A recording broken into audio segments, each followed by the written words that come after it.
On this week's Gridiron Report, we have Victory Wednesday for the Detroit Lions and some playoff baseball back for the Detroit Tigers. So let's get into it.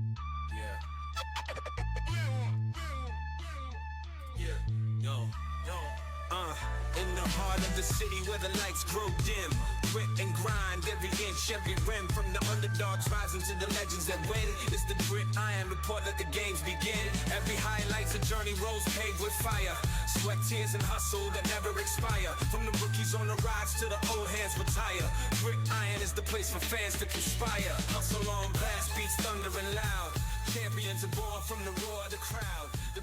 Welcome to the Gridiron Report, your Lions First All Detroit Sports podcast presented by Mike Drop Studios. Today is Wednesday, October 1st, and the Lions took care of business against a really legit defense on Sunday. You and I talked about it last week. The offense for the Browns was really nothing to be concerned of. Granted, that first drive cut through us like butter, and we'll get into that in a minute, but this was a really good defense that the Lions played on Sunday, and we really took care of business. The offensive line played really, really great. Overall, from this game, good teams win, great teams cover, and that's exactly what the Lions did. A lot of injuries, a lot of penalties. It wasn't a perfect game, but in the NFL, it's any given Sunday. You come away with a win. You try and correct a few of those small things. You get over the injuries that you had, and again, good teams win, great teams cover, and that's what the Lions did. Yeah, the Lions once again are proving that this is just a really damn good football team in a spot where, I mean, this would have been so easy to just be a trap game, right? Just coming off an incredible win at the Ravens, and then now you got the Browns at home. Could have been a trap game, and they decided, you know what? We are not the same old Lions. We are going to take care of business, brand new Lions, and we're going to really take it to this Browns team. And granted, it wasn't all perfect, but I loved that, you know, when the offense was struggling at times, which we called it, we knew it would. You know, it was no secret that this Browns defense is very good. So we knew the offense might struggle at times for the Lions. It was just so great to see complementary football where, you know, your defense is stepping up and really getting after Joe Flacco, and then special teams just stepping up too. And shout out Khalif Raymond. We'll obviously break down Khalif Raymond more in a bit, but my overall thoughts just, I loved how complementary this football team is, and especially in that Browns game. It was awesome to see all three facets of the game. I don't know. I'm trying to think back just as you open up there. Like, I don't know if the Lions really have had a true like trap game since Dan Campbell took over. I feel like I should be able to remember one or two because those are pretty memorable. And ones like you had an all-time high, and then you go into a game you should win, and obviously you crash and burn, and you should remember those. I feel like Dan Campbell, the way he coaches and just always having that underdog mentality, and like he brings the intensity. I feel like I can't remember a time the Detroit Lions have had a true trap game, a letdown game under Dan Campbell. Am I missing one that you can think of? I don't know. There probably is a couple. None that come to mind though, because I mean this team is so good at covering spreads. They're so good at really getting up against any opponent. Like obviously we talked about how good they are in prime time, but I mean they're just as good over the last 3 seasons. You know, playing Sunday at 1 p.m. Eastern. So yeah, none that really come to mind. And yeah, to your point, Ty, it's a culture thing. Like Dan Campbell does not care who he's playing. Obviously, they're gonna advance scout, and they're gonna really prepare for every team. Every team in the NFL does, but they don't care who they play. They would be just as happy playing the Browns as they are playing the Chiefs. And by the way, you got the Chiefs coming up in a couple weeks, but this team will get up and out of bed, and they'll kick you in the teeth no matter who you are. And the Browns really saw that on Sunday. Yeah, absolutely. All right, so let's jump into the offensive side first. We just mentioned this is the number one defense in the NFL, right? There's a reason why the Packers struggled against this team. There's a reason why the Bengals, with a healthy Joe Burrow, struggled against this team just because of the defense. There's a reason they were, had a decent record going into this game because even with their offense being so terrible, because their defense is legit. And I was a little bit concerned with it, just a little bit scared. Again, being that we kind of were riding that high against the Ravens, the offensive line looks so good. The Ravens' defensive line is just not good. Let's just put it that way. They're not good. So coming into this one, I thought it was going to be a real test for the boys up front in the trenches. And they came out and, I mean, they played the offensive line. I thought PFF wise, the numbers don't say they had a great game, but I mean, that's just another situation where like the eye test tells you something else. This is the third straight game in which the offensive line kept Jared Goff on his feet. No sacks for the third straight game. Yeah. Now, whether that's 100% on the offensive line, whether that's Jared Goff being able to get rid of the ball earlier, maybe it's the receivers getting open, or, whoever it may be. Jared Goff hasn't been sacked in 3 games in a row, and this was the defensive line to get to Jared and to get a sack on him, and they weren't able to do that. So like the offensive line was great. The offense wasn't perfect. I thought Jared himself in the passing game wasn't that great against the Browns. So he finished the day 16 of 27, 168 yards, 2 touchdowns and an interception. And on that interception, I mean, it was one of the worst I've ever seen Jared throw. There was just no one home. It was way underthrown, trying to get the ball to JMO, and we can get into that in a second, the Jared Goff to JMO situation that we're kind of having at the moment. But the offensive line was good. I thought Jared struggled a little bit today, or on Sunday, I should say. Yeah, Jared struggled a little bit for sure. Again, Browns defense, very good. I mean, we're talking about a Super Bowl caliber defense, which is just being squandered and wasted with probably one of the worst offenses in the league. So that sucks if you're a Browns fan. I feel for you. This defense is very, very good that y'all have. So yeah, I agree. Goff wasn't great. That throw to JMO, it seems like JMO and Goff were just on different pages the entire day, and it was super frustrating. I did like how they kept on going back to the well. Like, Goff isn't the type of quarterback where you miss a couple throws to a guy and you're just not going to look at it the rest of the game. Like, he constantly kept going back to JMO. I liked that. I thought that was really encouraging. But yeah, it just wasn't working. I think JMO had at least 6 or 7 targets, and what do you have? Like maybe 1 or 2 grabs He's total. 2 for 8. Yeah. So just not great at all there. And then that interception, it was, I don't know what Goff was seeing there. Maybe he didn't see a too high look when there was one. But yeah, he just lofted that up. Wasn't great at all. Besides that, though, I thought that he did make throws when he had to. And he was still decently efficient. Got the ball, to Amon-Ra. One of them was a screen, obviously. So, St. Brown's doing all the work there. But I thought that, St. Brown was just fantastic once again. And just once again showed that he can be Goff's security blanket in a game where Goff was struggling a little bit, playing a really good defense. Having that guy like Amon-Ra St. Brown as your security blanket is just, it's incredible, man. That's why it's so hard to judge this game, because you look at Goff's numbers and the eye test in general too. Like, he didn't play very well, but then you look at the Browns and you say, like, okay, we should play well against the Browns, but this defense just so doesn't match up with the offense. And that you're right, like, this is a Super Bowl caliber defense, and so him not having a great game does make sense. And we were still able to put up 34 points. Now, obviously, the defense and the special teams helped out a ton on that. So it's like, it's hard to kind of gauge off this game. You take what you can get. Yeah, you mentioned JMO. He had the 2 drops. He just finished with 2 catches for 40 yards out of 8 targets. They really, like you mentioned, really were trying to force the ball to him. Eventually, I towards the end, I was like, all right, it's just not working. It's not there. They just seemed out of sync. I thought the defense, a few of the plays, they had him deep. It just almost maybe was like Jared just couldn't get the ball there, or JMO was just slightly on a different trajectory or something. It just seemed like they weren't going to hook up. So at the end of the game, I was like, let's just stop going to that well. Like, I know you mentioned it's great to see them keep going back to it, which is true. You don't get down on your guys.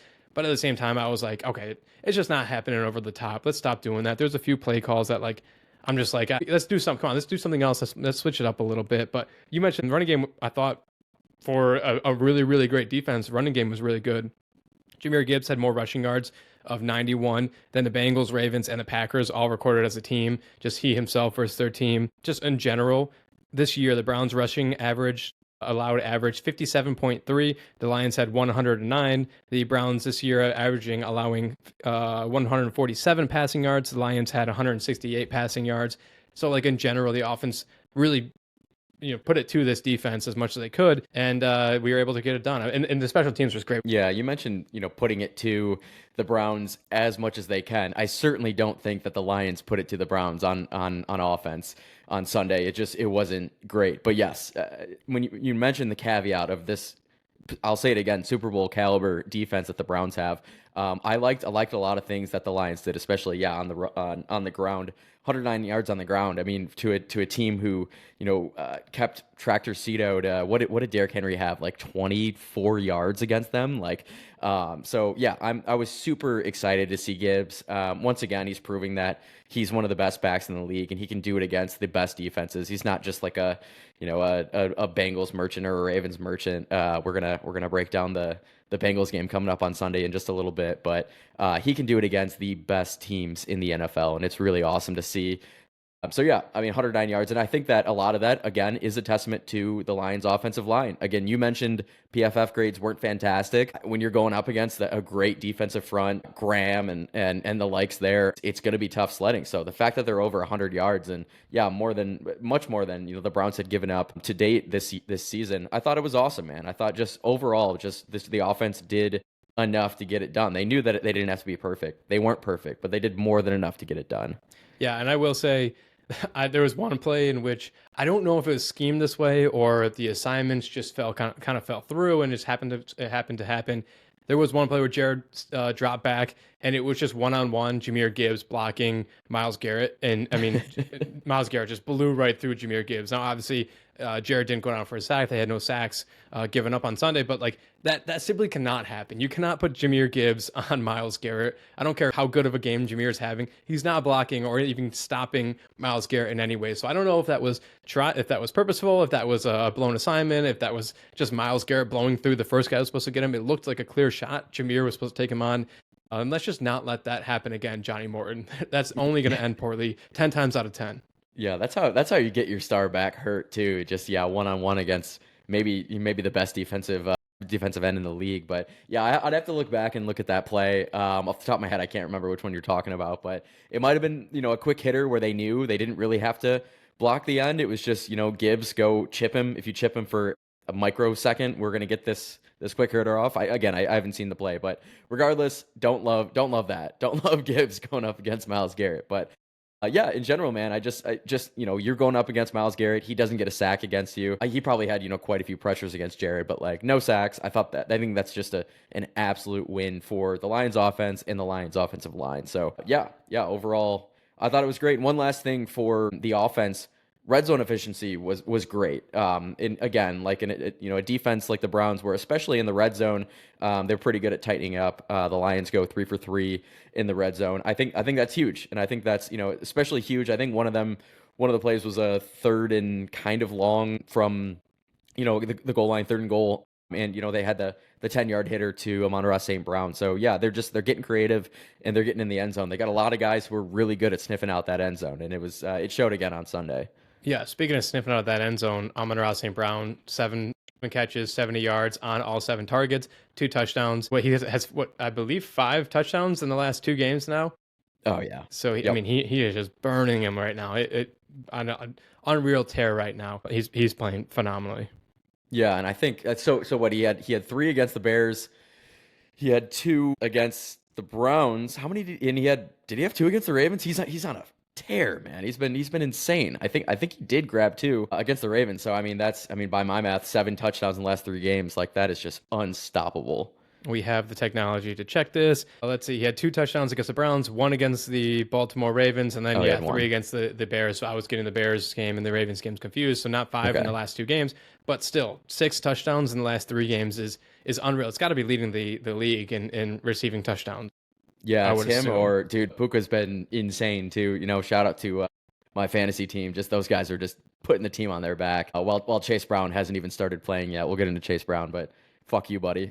But yeah, man. Anything else on the offensive side before we give the defense and special teams their much needed flowers? No, but that is a fantastic transition because speaking of fantasy teams, I dropped my defense last week, picked up the Lions defense, played them this week. Yeah. They got me a solid 20 plus points. I think it was like 21 points or something. The defense played really well outside. And obviously that's defense, including the punt return team, got some points on that one. And we'll get to them in a second. But the defense played really, really well. We knew they were going to. It's a bad Browns offense. They didn't scare us really at all outside Quinshon Judkins, who had a pretty good game actually.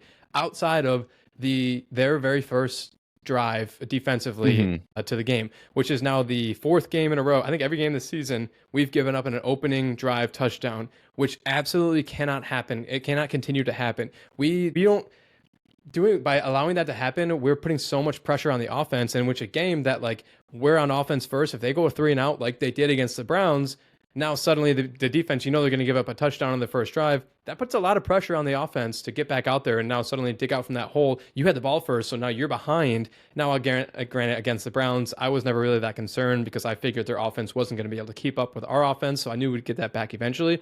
But against a better offensive team, you cannot continue to go out there and allow that first drive to end in a touchdown every single game. These are all scripted plays. So like that's the best our offense is going to be. Our defense has to be better at expecting what they're going to come out against us and be better at stopping and getting the ball back on that first drive and not letting their offense set the tone on us. Other than that, it was a pretty good game. Yeah, for sure. Got to be better on the first drive.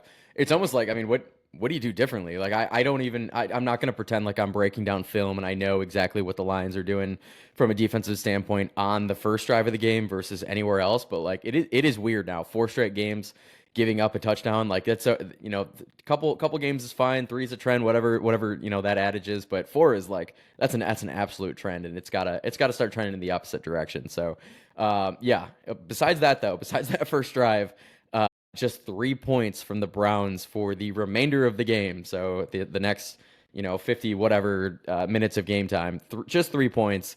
Defense I thought was outstanding. Did everything they needed to do to take the pressure off the Lions offense. And yeah, they did everything right, man. 3 turnovers, and it seems like, did they have like 2 that got called back? Like I'm trying to remember the game, but I know at least 1 turnover, it was a strip sack fumble, got called back. So yeah, I mean, they could have had even more turnovers. One of them, the strip sack, it was almost a touchdown. I think they called the guy down. So just top to bottom, man, just minimizing chunk plays from the Browns. Again, after the opening drive, there were plenty of chunk plays. But after that, the defense for the Lions, they really calmed down.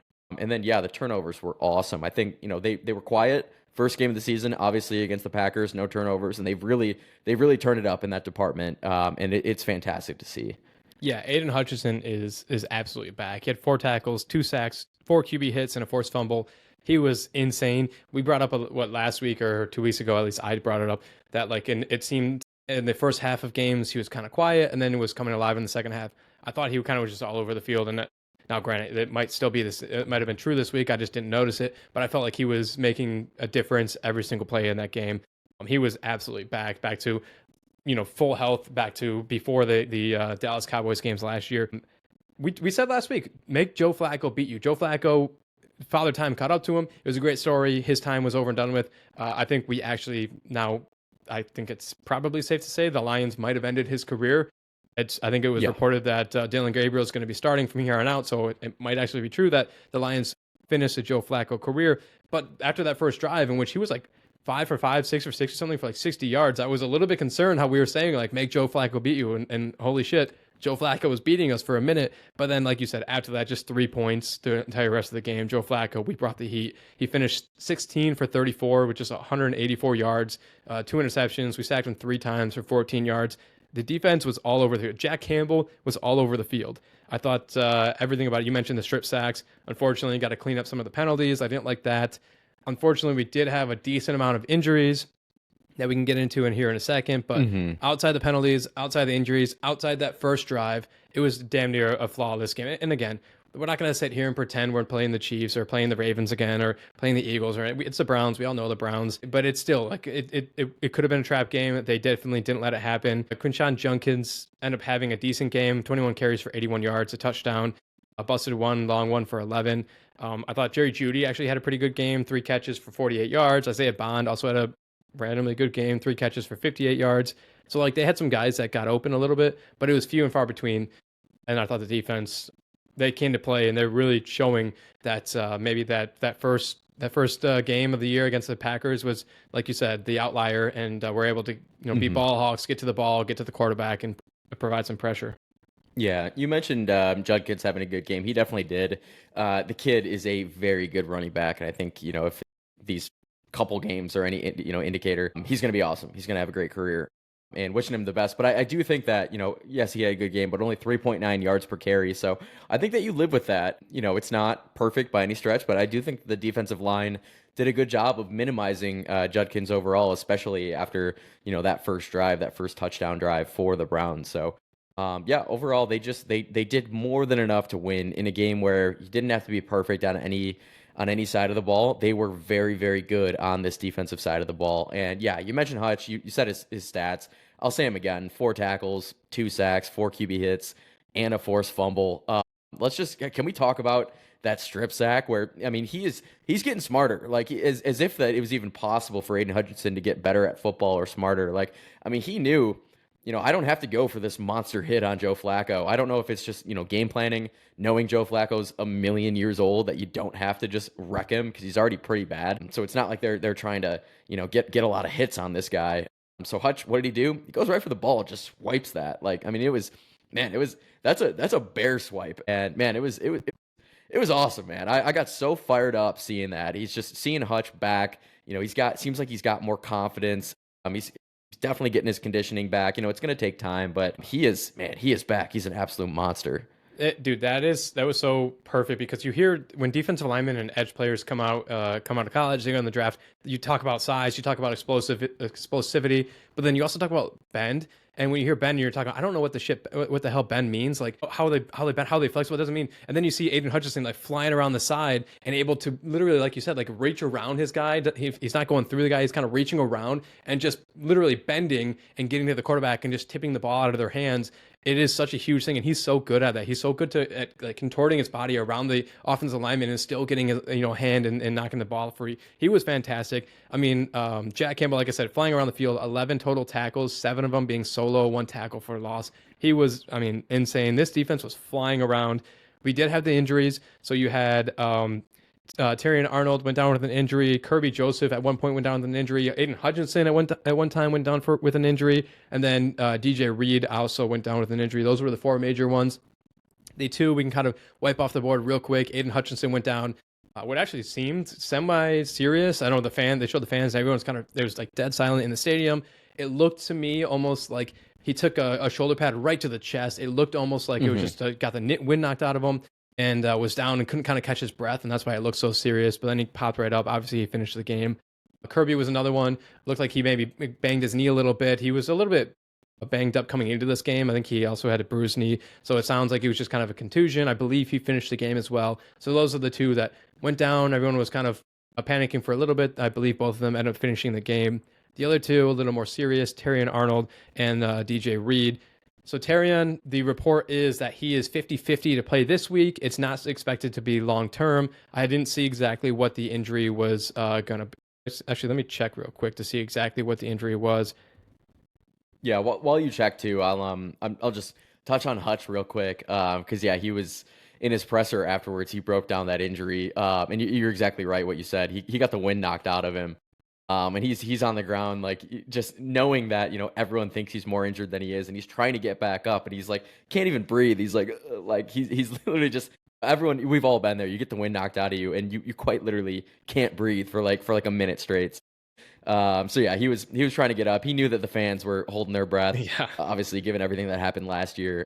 And yeah, it's good to see that it was just, that's probably the best injury you could possibly get. Not even an injury. It's just like, you literally got knocked down like a boxer or MMA fighter. Like, you just gotta get back up. It's literally like you if someone goes down, you pray like they got the wind knocked out of them or they got hit in the nuts or something, and you're like, and they're gonna be okay. No. So Terrion Arnold went down with a shoulder injury. Actually, now that I'm seeing it with shoulder, I do remember the play. Kind of similar thing to Hutchinson in that, like, he kind of took a shoulder, went in for a tackle straight on, and took a shoulder pad kind of right to the chest. It's listed as shoulder, but I saw a few people online were speculating that it was maybe more of a pec issue. Again, his is not expected to be long term. The big question for him is whether he will or will not play this week. Obviously, meaning it's not long term. It's expected that if he doesn't actually play this week, he should be back next week. Nothing too serious there. Obviously, Terrion's got his own things to work on. Maybe he can benefit from a week off and just kind of studying and practicing. DJ Reed, on the other hand, DJ Reed, who had the insane interception diving over the Browns player there. So good. It was insane. And actually, on this play, he hurt his hamstring. He still managed to break up like a 40-yard pass. He went down with a hamstring injury. Obviously, that's a little more concerning. Hamstring injuries can very much vary based on the severity. It can be 1 to 2 weeks. It could be 4 to 5 weeks. It could be 6 weeks plus. For him, it seemed pretty severe. He obviously got carted off the field. Dan Campbell came out and said it's not going to be season ending, which is great. But even if the season ending question needs to be asked, it's obviously going to be on the longer side. So I would assume maybe an IR stint for him. Maybe the next 4 to 5 games he's going to be out, coming back around that week 10 kind of thing. And at that point, honestly, just get healthy. Like, 'cause this is the main gauntlet of our schedule right now with the Chiefs and the Eagles. And coming up, but it sounds like we can get him back around week 9 or week 10. So those are a lot of injuries kind of across the board. Sounds like 2 of them are the only ones that we really need to be concerned about. Only one of them really seems to be long term. Outside of those, I mean, again, defense played really, really well. Yeah, and this is a tough one too. DJ Reed, like obviously he's your number one cornerback. There could be an argument that like him and Terrio are close-ish, but I think that DJ Reed, I mean, and it's not just me, it's probably everyone in the league, is definitely at least a tier or two above Terry and Arnold. So to see him go down with a hamstring injury, yeah, those suck. You said it. They can linger. If you come back too early, the risk of re-injury is huge for a hamstring injury.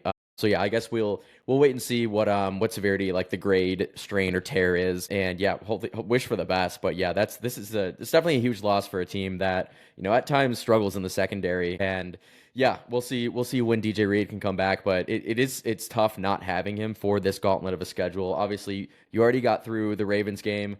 The Bengals game, which would have been very difficult, is now not going to be nearly as difficult with Joe Burrow injured. But still, you do have the Chiefs coming up. You have you have Philly coming up too. So you have some really hard games on the schedule in this stretch. So yeah, wishing him all the best to get back, DJ Reed. Yeah, and so we did have those 2 guys go down. Obviously, we'll be without Reed for quite some time. But to make on a happier note, more optimistic note.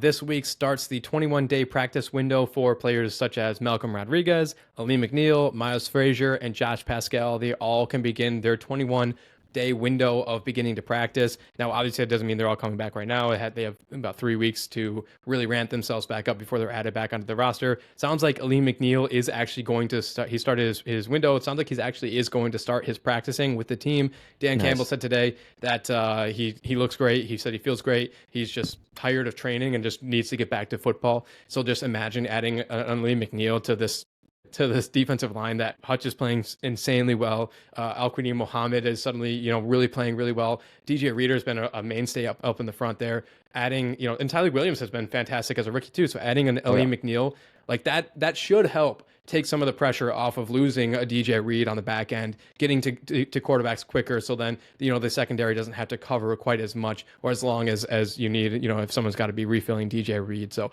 we'll keep track on those guys as they do begin their practice windows here. But some good news in that regard. Hell yeah. Having a lean back is so huge. I'm just picturing them. Just those 3 big boys.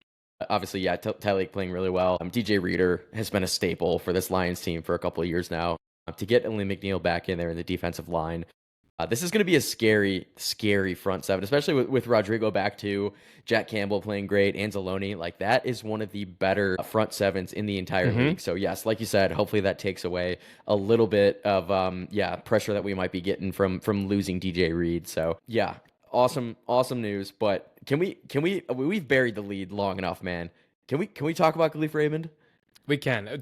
I have a stat for you about the defense. We can remind me before we jump into our break here in a few minutes. Remind me to come back to this. But yeah, we can talk Khalif Raymond. Khalif Raymond has been the most maddening guy for me this entire season because he's a fantastic return man. But even in this game, obviously he had the amazing play that really just kind of broke this game open and made the score seem a lot better than maybe it was. But there's been times this season when he's caught the ball on the 5-yard line and downed it right there. There's been times where he's let the ball go and it's been downed just by the punting teams. So like he's been a little maddening, but obviously he had the insane punt return for a touchdown that, like I said, broke this game open. Khalif is such a weapon. When he went down last year, you don't realize how much of a weapon having someone that you trust back there, for the most part, obviously a few times this year, for the most part, having a guy you trust back there who can break one or two every season. It's such a blessing to have that. Khalif is such a dog.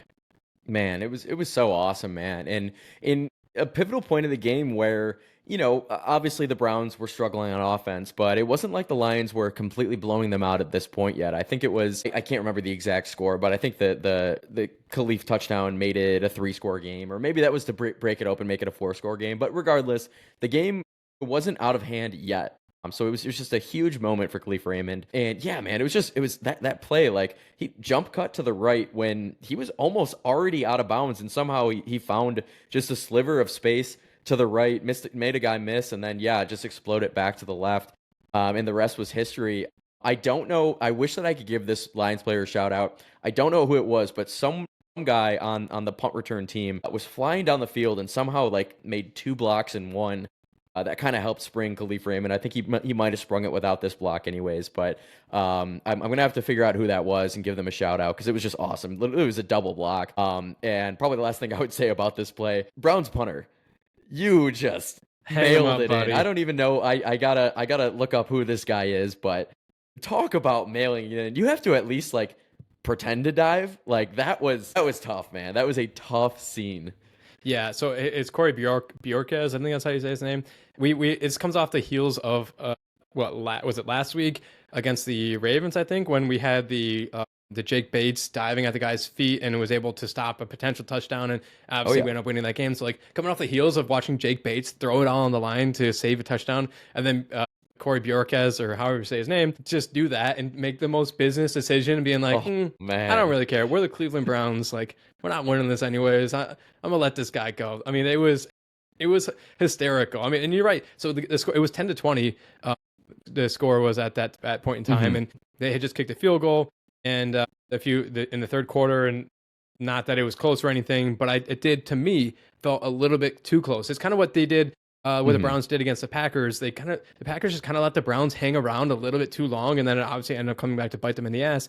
So like this really like just put that to bed. This game is essentially over after this. Made the score 10-27. It was timely, but yeah, that Browns punter, maybe hang him up, bud. Hilarious, man. But yeah, I just want to say shout out Khalif Raymond. Yeah, we broke him down last episode where he did make some mistakes. He blatantly made some mistakes that cost the Lions field position. Luckily these mistakes aren't, fumbles, they're not costing points or anything like that. But field position in a game like football is so big. It's huge. So it's a huge part of special teams. He did make some mistakes previously, but I mean, yeah, he is so electric and he made it count, especially when they needed it on Sunday against the Browns. So Leaf Raymond, baby, shout out. Yeah. Okay. So right before we go to break, and then obviously when we come back, we'll start breaking down the upcoming game against the Bengals. Kyle, real quick, I want you to list the rankings of the NFC North teams in terms of how you think they rank pressure and sack wise. Okay. Pressure and sack wise. I mean, I don't know if this is a trick question. I think it's got to be Packers 1, just given Micah Parsons. I mean, the Vikings front seven is incredible too. I'm gonna just go on a limb and I'm gonna say Packers 1, Lions 2, Vikings 3, Bears probably a distant 4. I think those 3 though are close. So you're right on the Bears being a very distant 4th. They only have 38 pressures and 6 sacks this season. But the rest of the order, it goes Lions, Packers, Vikings. The Lions lead the way with 75 pressures and 15 sacks. The Packers are in second with 76 pressures, but only 12 sacks. The Vikings have 80 pressures and only 11 sacks. And then, like I said, the Bears sit at the very bottom, 38 pressures with 6 sacks. So as much as we like to rag on this defensive line and Brad Holmes not going out and getting help, which I will continue to do, as is my right as a Lions fan, they're actually performing pretty well, even without one of our Pro Bowl guys up the middle in Aleem McNeil. So I saw that on Twitter the other day and thought it was surprising. That's awesome, man. That's awesome to see. They're playing outstanding. But I will say our biggest concern, obviously every Lions fan's biggest concern after last season is injuries and depth. So I do think that no matter how well they're playing right now, it's still warranted that we wanted depth. We still wanted more moves as fans that Brad Holmes probably didn't deliver on. So again, they're playing awesome now. I don't want to complain. Don't want to be that guy that's complaining, but depth, especially in the NFL where it's a very long season and injuries happen and we're already seeing some injuries. It's good to have too. But again, hey, number 1 in the NFC North and one of the best defenses in the league, especially right now. Yeah. Shout out this defensive unit. Yeah. Okay, let's get to a quick break, and then when we come back, we will break down the upcoming game this week against the Bengals. All right, we are back to break down the Lions game this Sunday against the Bengals, 4:25 game on Fox. Kyle, let's start it out with America's favorite game, Guess the Line. What is the line going to be this Sunday, Detroit Lions versus Cincinnati Bengals? Yeah, I just want to make sure I got it right. It's Lions at Bengals, right? We're going down Cincy? Yes. Yep, we are going to Cincy. Okay, Lions at Bengals. Okay, yeah, I mean, this is a big line. This has got to be a big line. It's not even recency bias. We did all just watch the Bengals on semi-prime time. There's another doubleheader. We don't have to get into that, but semi-prime time Monday Night Football, and they looked abysmal, absolutely abysmal against Denver. It was the worst that I've seen the Bengals play in a very long time. Granted, they are just decimated with injuries. No Joe Burrow, offensive line sucks. But this line has to be, it's got to be close to 10. I'm looking at that key number of 10. I think it might be just a shade under that. I will guess Lions minus 9.5, but this is a big line. It has to be. Yeah, if you thought the Cleveland Browns line was big, we got another one for you. So yeah, the line this week is actually 10.5. So even larger than you think in the NFL. That is a very large line. That Vegas is giving the Bengals a slim to no chance of winning this game just based on that line. And I mean, you're right. This Bengals team is they're decimated by injuries, right? Losing Joe Burrow again is just brutal for Bengals fans. I have nothing against Cincinnati fans. I like the Bengals, I like Joe Burrow, so I feel for them. But losing Joe Burrow just stops any sort of expectations you had this year. Jake Browning this season has 506 passing yards, just averages 168 per game, 3 touchdowns, 5 interceptions. And on top of that, like, Joe Burrow was always playing fantastic out of his mind because their offensive line, even with a healthy Joe, was not very good. Jake Browning's been sacked 7 times. Joe Burrow was sacked 5 times before he even got hurt. So, like, even with Jake Browning, and say what you want about him, and a lot of weapons around him, Chase Brown, a really decent running back, although you mentioned he has not really shown up this year. Jamar Chase, best receiver in the NFL. This team is just, it's really unfortunate. It's really, they're having a real tough year. And the only kind of overall note I have is that I think the Lions are going to get another coach fired this week. Yeah. Oh, wow. I mean, hot take, Zach Taylor. I feel like, all right, if you're Zach Taylor and you bring a team to a Super Bowl, I don't know how many years more that gets you. Without your quarterback, obviously, too. Like, how many does that equate for that he doesn't have his quarterback?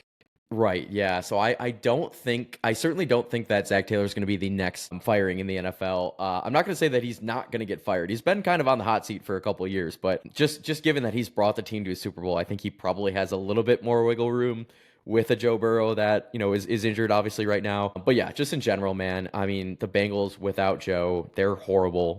Really, really bad football team. And they were a flawed, you talked about it, Tyler. They were a flawed football team even with Joe Burrow. Consistently, year after year, they are not addressing the offensive line, which it's no secret, man. Like, the secret to a good offense is in the trenches. Like, you have to run the ball, you have to protect your quarterback. Not necessarily in that order, but your offensive line are, going to do both of those things. And so if you have a dog shit offensive line and you have for years, you haven't addressed it, like, I mean, there's only so much that you can ask if you're the Bengals. So yes, I think if you're the Lions, just overall, obviously you need to take care of business. Come out with a dub, but I think more importantly, you need to try to avoid any more injuries. Yes. Obviously it's football. You're not playing to avoid injuries. It's, half of it's luck, half of it's whatever. So really it's more as fans, we're praying for no injuries. But yeah, this might be a beatdown. And especially a game where the Lions offense kind of struggled the last week against the Browns. I think they're really going to want to come and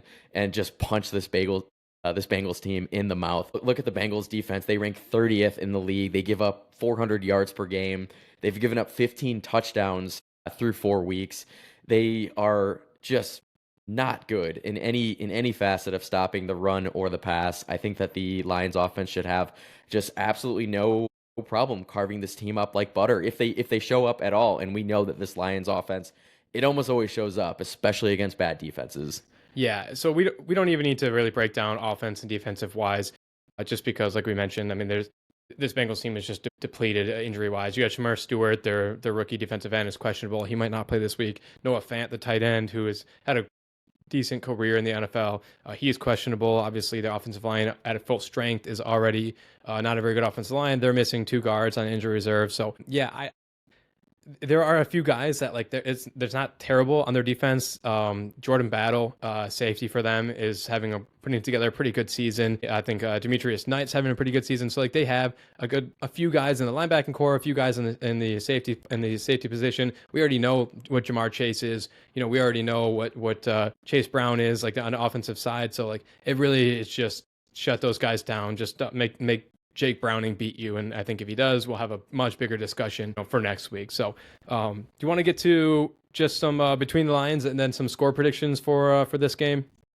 Let's do it. Yeah, my between the lines, and this is one where I think both of us probably struggle to find something because these 2 teams are on opposite ends of the football spectrum, the good and the bad, especially right now with Joe Burrow on injury with that turf toe. So yeah, I'm gonna go. I still think it's intriguing for a couple different reasons, but Jamar Chase versus any combination of Terry and Arnold, or with the injury to DJ Reed, it's gonna be possibly Terry O if he's healthy. If it's not Terry and Arnold, it's gonna be a combination of Khalil Dorsey and probably Amik Robertson.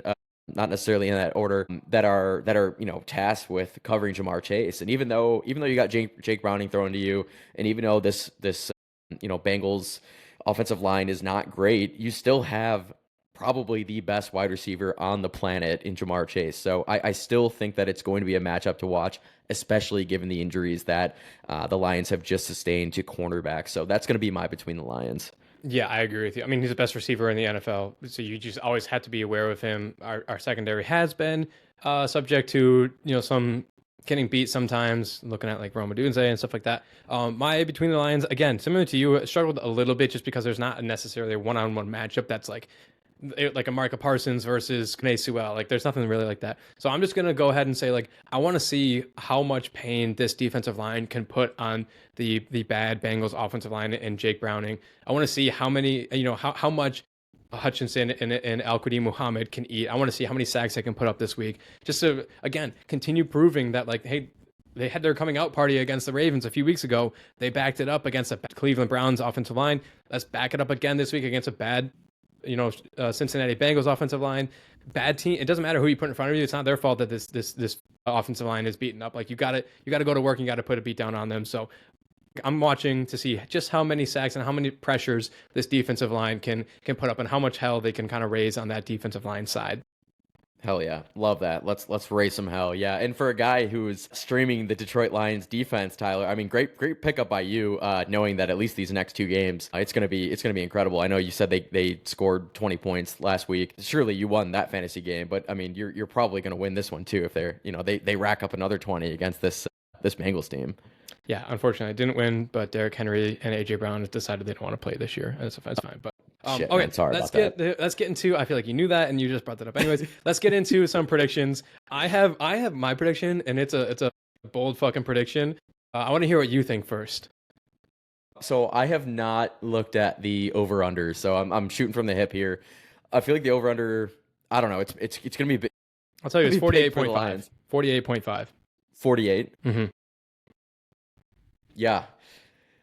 Ooh. I'm gonna go Lions 31, Bengals 10. Yeah, this is a beatdown. I think that might have been the exact score that I predicted for the Browns. I'm going back to the well if that's the case. If there's any listeners, go back and listen. But yeah, this is a beatdown. 31-10 is my prediction. All right, I'm going to say I think it's more of a beatdown than that. I'm gonna say I really want to say we're gonna put up a 50 burger, but oh God, I just don't. I don't. I got caught last week with my math not mathing, even though I think it was actually closer than we thought. I'm gonna say it's gonna be 45 to 9. I think they're gonna put up 9. It's gonna be bad. Yeah, it's gonna be bad. I was gonna say 6, but I feel like that's just too low. It's too much of a beatdown. I can't do that to the Bengals. I like it. So we will see. Again, yeah, 4:25 Eastern.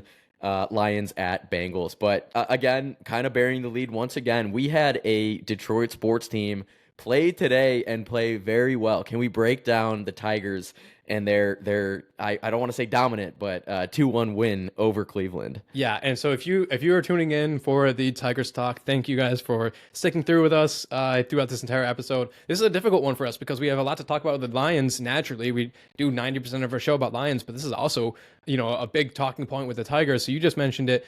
The Tigers take the lead in the Wildcard series 1-0 against the Cleveland Guardians. Baseball's difficult, right, to do these shows once a week because a lot has happened since last week. The Tigers clinched the playoff against the Boston Red Sox. They lost the division, which I thought was going to be okay if we had won. I think I almost would have rather played New York or the other option was the Toronto Blue Jays, just because I didn't want to have to mess with the Guardians again the rest of the season. If we had won and the Guardians had lost, we would have gone to play some other ones. Long story short, we ended up playing at Cleveland. And I mean, just a dominant start by Tarek Skubal. Like, he had been beaten twice already in the last, 2 weeks by the Guardians. I feel like everyone and their brother knew you don't beat Tarek Skubal 3 times in a row. Like, just in general, he's already such an emotional pitcher. Like, and he's emotional. B, he can pump 100. Like the combination, like you just don't beat him that many times in a row. And he came out there like he had lost twice in a row against the Guardians. Like he was so dominant. His final stat line: 7 2/3 innings, 3 hits, 1 earned run, 14 strikeouts, which is a season high for him. I think actually maybe a career high for him, and tied the most for a Detroit Tigers postseason record for strikeouts in a game, and had a season high in 107 pitches thrown. So like absolute hoss. Like he did everything he could to keep these boys in the game, and they needed it because you mentioned you said maybe dominant, maybe not. Like the Guardians, in my opinion, I want to hear what you say. I feel like the Guardians almost, I think they might have thrown this game away. They were sloppy in a sense that the Guardians aren't usually sloppy. They had, I think, 2 errors that both of our runs ended up coming on. Like they were sloppy. I thought they almost were going to steal this one away from us, but the boys got it done. Guardians were very sloppy, yeah. In a game where the Tigers were also pretty sloppy. We'll get to that, but yeah, the Guardians were sloppy. I think, yeah, you mentioned it. Both the Tigers' runs were unearned. One came from an error in the first inning, and then capitalize on that with a single by Torkelson to get that run in. And yeah, it was just small ball after that for the Tigers' second run, just with a sacrifice bunt to get him in. But yeah, again, when I say that the Tigers were not dominant, I'm talking about more in the field and then also at bat. But as far as Skubal goes, there is nothing more dominant than what I just saw from Tarek Skubal. Yeah, you mentioned it, but 7 2/3 innings, just 3 hits, and by the way, of those 3 hits, I think 1 left the infield. So I mean, you can't get more dominant than that. 1 earned run, 3 walks, 14 strikeouts that you mentioned, and you did mention that 107 pitch count. I just want to mention that that 107th pitch or whatever it was, he's still throwing 100 miles an hour. Like it's very Verlander-esque in that sense, where Skubal seems to get stronger as the season goes on and as the game goes on, and these big moments. I've never seen a better pitcher, at least for the Tigers, and I would love to hear your thoughts on this, Tyler. But a better Tigers pitcher in the big moments. So question to you, Ty: has Skubal passed Verlander in your mind in terms of Tigers postseason pitchers? Because I definitely have an opinion on it. Man, it's such a hard. So I have a thought, and then at the very end of the sentence, you said in postseason pitchers, and I can't give that to him yet, just because Verlander did it for so many years. We have 1 postseason and a game for Tarek, and they've been fantastic. But then you think back to how we lost last season, and he blew up, and we lost to the Guardians, so that kind of is a blemish. And so he's had great games, but he hasn't done it for just long enough. So I'm gonna have to say no postseason wise. Again, just like taking out the longevity of it, yes, probably. But but JV was able to do it for so long. I mean, you mentioned 107 pitches. I don't even think I can throw a baseball 107 times in 2 hours. Like my arm would get sore just like literally tossing a baseball, let alone pumping 100 on the 105th pitch of the at bat. So what do you think? You think he's passed JV in the postseason lore of Detroit Tigers? I think for Tigers, yes. I mean, if you look at JV's entire career, obviously he has a ton of postseason starts for the Astros as well. But I just feel like, yes, you mentioned last year, I think it was Game 5 of the ALDS when, the Guardians did get to Skubal. But I mean, I still think he was so dominant in that game until, I think, what did he give up that grand slam? Yeah, to Lane Thomas. Besides that pitch, he's just been so good, down the stretch last year when all of those games, in my mind, are very close to postseason games when they were all must-wins last year for the Gritty Tigs. And Skubal just time and time again just shoved. But then, the postseason against the Astros just shoving last year. This year, again, the guy he just proves that, no light is too big for him. The limelight. He's just going out there and he's going to be a hoss, and he somehow gets even better. And I think that this is just proving that he once again should be the Cy Young back to back. I think the American League hasn't seen a back to back Cy Young since I don't even know. I had the picture in my mind. It's been a while though, and I don't know. I think he's done better. I think he's passed Verlander in my mind. I think it just like his intensity and his ability to like bear down and just give like fuck you baseball. But really, I just not even baseball, just like performances is the most I've seen in Detroit since I don't even know who. Like, I mean, it gives me like Kobe Bryant in the postseason kind of as games go on. You don't want to talk shit to Kobe Bryant. You don't want to talk shit to Tarek Scuba. Like he's gonna get like angry, and the more angry he gets, the harder he's gonna throw, and he's gonna shut you down. Like that's what I'm getting from him from this. Like. And if he keeps it up, he definitely will pass JV at some point. And that is if we pay him, hey, Chris Illich, pay the fucking man. But if like, he continues to play here and continues to do that, like he gives that insane like competitive edge that I haven't seen in Detroit out of anyone, you know, in quite some time, if ever. You know, like I said, it's that Mamba mentality. It's like Michael Jordan. You know, you talk shit to Michael, and you had a little bit of success, you're going to talk some shit. He's going to make sure you don't get that success again. So I will say that it's not going to get easier for him. The Tigers in general. So we finished September 7th and 17th with a winning record. That's a winning record of 292, which was the worst record in the final month of a season by a playoff team since the World Series began in 1903. So obviously came in basically limping against the Guardians. Obviously, we have 2 more games. Hopefully, at least 1 more game, maybe 2 more games this season against the Guardians. Some individual stats, not including today because I haven't included those stats. You have Zach McKinstry, who's hitting at 161, 2 home runs, 9 strikeouts. Riley Green hitting 136, 3 home runs, 20 strikeouts. For Christ's sake, Kerry Carpenter actually playing decent against the Guardians this year. 231, 0 home runs, 9 strikeouts. Surprisingly enough, Javi Baez hitting 320 against the Guardians this year with only 7 strikeouts. So as a team, a batting average of 179, 14 home runs, and 136 strikeouts against the Guardians this year. So it's not going to get any easier. Gavin Williams is a really great pitcher for the Guardians. But like we got Tanner Bybee going tomorrow. If you're listening to this on Wednesday, you probably already know what happened with Tanner Bybee. He's a solid pitcher in his own right. Like it's not going to get any easier. But let's hope Casey Mize has brought it. And when you're listening to this, we're on to the ALCS. Yeah. Mize has been awesome all season. Really pumped to see him really in his first big postseason start. And I just really hope he shoves. If this season's been any indicator, he's going to play really well. Couple just housekeeping things. I might have misspoken, said AL MVP, whatever. I meant Cy Young if I didn't say it, but yeah, the last back-to-back Cy Young in the AL was Pedro Martinez in 1999 and 2000. So I do think that Scooble is good enough to do that. But you mentioned Javi batting 320 against the Guardians. Just one thing that I noticed the past couple weeks and also today, the teams, not just the Guardians, but a couple different teams are really shading him up the middle, shading him to pull and up the middle. And I love what I see out of Javi, really just putting his pride aside and, just slapping some ground balls to second base where that gap is, getting on base.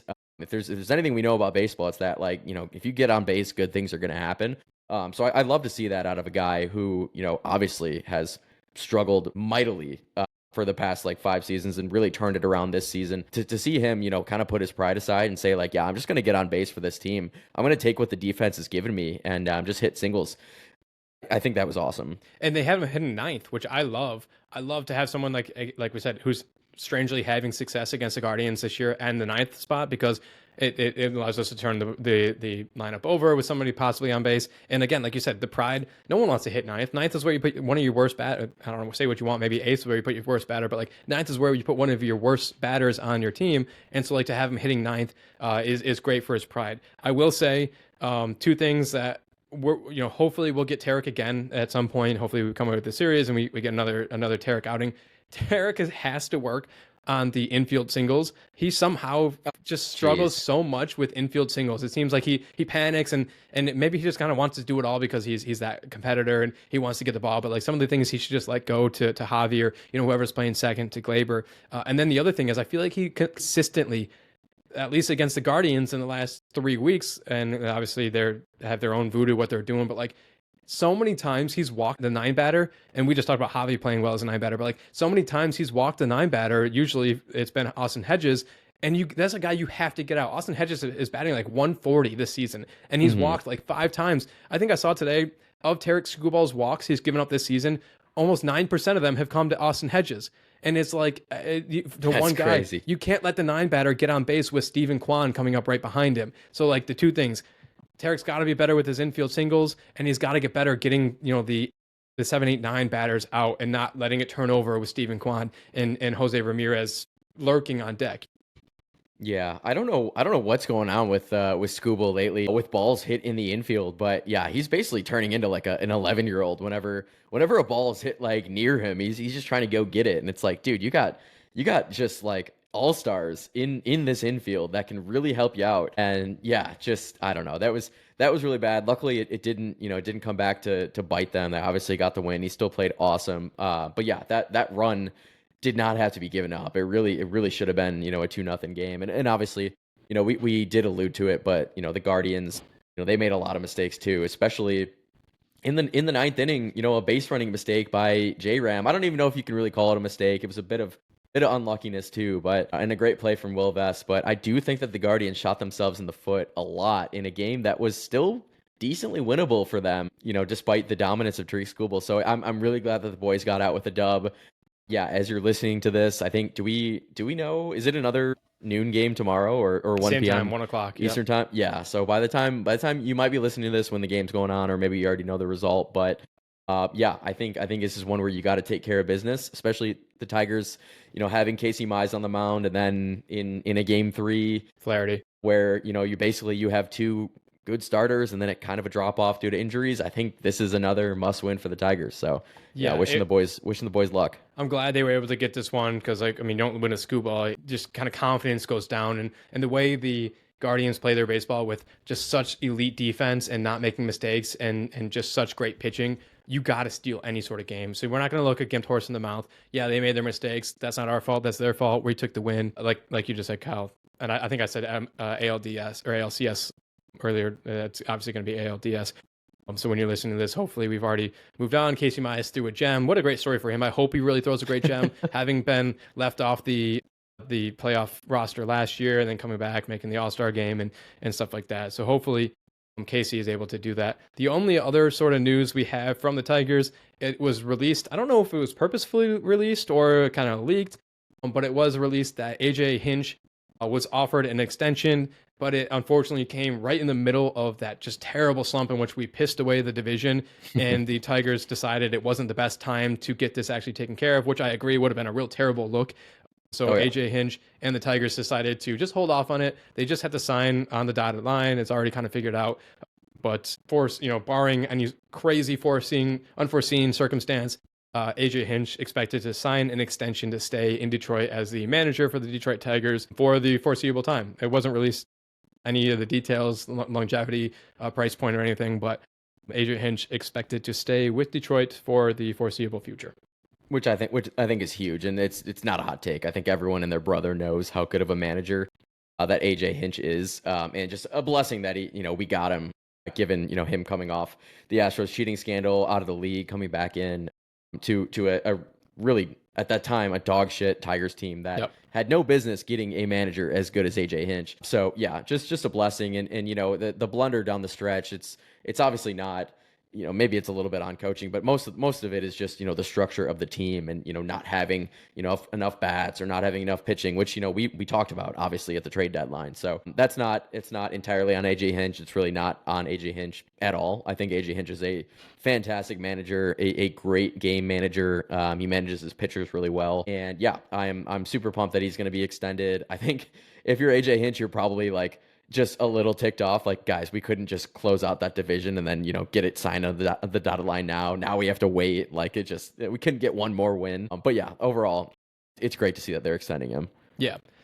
Okay, so this was a longer episode. We had a lot to talk about. We had obviously the Lions review, Lions preview, important stuff with the Tigers. Hopefully next week is a similar difficult circumstance in which we have too much to talk about because we're still covering the Tigers. Obviously we'll still recap what happens with the Tigers. It's playoff baseball. Of course we're going to do that, but let's wrap up the show with some grit of the week. You want to kick us off? Yeah, easy one for me. Yeah, it's probably the one we both have, right? Yep. The Hoss himself, man, Tariq Skubal. We broke it down probably more than enough, but I'll just say it one more time. Yeah, you throw 14 strikeouts in our opinion, and probably most Tigers fans' opinion, a must-win when your team is reeling and you're really struggling, but you limped into the playoffs, and then you have your ace just absolutely shove once again prove he is one of, if not the best pitchers in Major League Baseball. Yeah, it's incredible. We're blessed to have him. Hopefully we have him for many more seasons. and we sign him even after the season's done. But yeah, grid of the week at the very least right now. Scoobs, grid of the week. 100%. I mean, if you, I like to, you and I both like to mix it up a little bit, have some variety, try and make sure we don't get the same people so we can spread the love around and just have more to talk about. But like, you can't not talk about, you can't give it to Terry Scooball. I mean, today you had three guys that were all, at least in the sort of same discussion, for Cy Young, going, I mean, Gavin Williams is insane pitcher. I don't think he was really in Cy Young, conversation, but yeah, Garrett Crochet going today as well. I mean, if that wasn't already put to bed, Tarek had 14 strikeouts today. Gavin Williams had 8 strikeouts against the Tigers team who strikes out at everything. And then Garrett Crochet had 9 strikeouts. So like, it's just insane. Like Tarek put that to bed. He's going to win it again back to back. He's been absolutely fantastic. I'm literally, if this goes to 3 games, I'm literally being like, okay, Tarek, how's that arm feeling? Can we get you for game 3? Try and get you back out there for at least anything. And I truly think he might actually would be like, hey, fuck it. Like, I'm good, coach. Hinch, I'm good. Let me get out there. But yeah, he's my grid of the week as well. I do want to give a slight shout out to Will Vest. When they did pull Tarek from that game, it was obviously one more out on the inning. I was leaning towards leaving Tarek in. He was losing command a little bit, but still pumping 100 miles an hour. I didn't want him to go to the bullpen and Will Vest just because it's been up and down. I wanted Tarek to just finish out the inning, and Will Vest came in and pitched a shutout 1.1 innings for outs there. And I thought he obviously had the wherewithal, the heads up play to get J-Ram and the base path. So small shout out to Will Vest, but a grid of the week has to go to Tarek. Yeah, hell yeah, man. Yeah, I mean, Will Vest, J-Ram shouldn't even have been on third base, right? Like, just a outstanding diving play by Javi Baez in the bottom of the 9th. And then, yeah, Torque, I don't want to throw him under the bus too much, but just a scoop that you have to have. But even if you don't have it, like, to just, I don't even know how that ball got so far away from Spencer Torkelson. But yeah, next thing you know, J-Ram is just flying across, through second base, into third. So yeah, that was tough, but Will Vest had his back. And that's what this team does. They've been down for a while, down for a month now, but hopefully things like that are just going to, spark this team back up. So yeah, again, if you're listening to this right now, hopefully we're already on to the ALDS. But at the very least, it's a 3-game series, and yeah, Cleveland's going to win the next 2. Yep. In the words of AJ Hinch, a team that sticks together is dangerous. And when's the best time to be dangerous? It's in October. So that is our show. Thank you guys for tuning into this week's episode. You can find both Kyle and I on Twitter at Kyle_Marino and Dutton_Tyler. You can follow the podcast itself on Instagram or on TikTok at Grit and Report, or on Twitter at Grit and Report 1. And then finally, you can watch our Ugly Mugs on YouTube at Grit and Report. We are still doing our Best Wings in Detroit series. You can catch that over on TikTok, putting out different clips and stuff over there. So follow us on there if you're not. Finally, you can join the conversation next week by calling into the Grit Iron Report voicemail for us to play and discuss on the podcast. That number is 313-306-7939. And then finally, if you guys like this episode, please take a moment to rate it 5 stars. Leave a review saying so. Again, follow us on all forms of social media. It allows us to continue bringing you guys Detroit sports news every single week. So thank you all for listening. Thanks, y'all. Restore that roar. A journey, roads paved with fire, sweat, tears, and hustle that never expire. From the rookies on the rise to the old hands retired. Grit Iron is the place for fans to conspire. Hustle on, blast beats, thunder and loud. Champions are born from the roar of the crowd. The Grit Iron Report, where the stories are proud. Tune in, bring the heat, make your fandom a vow.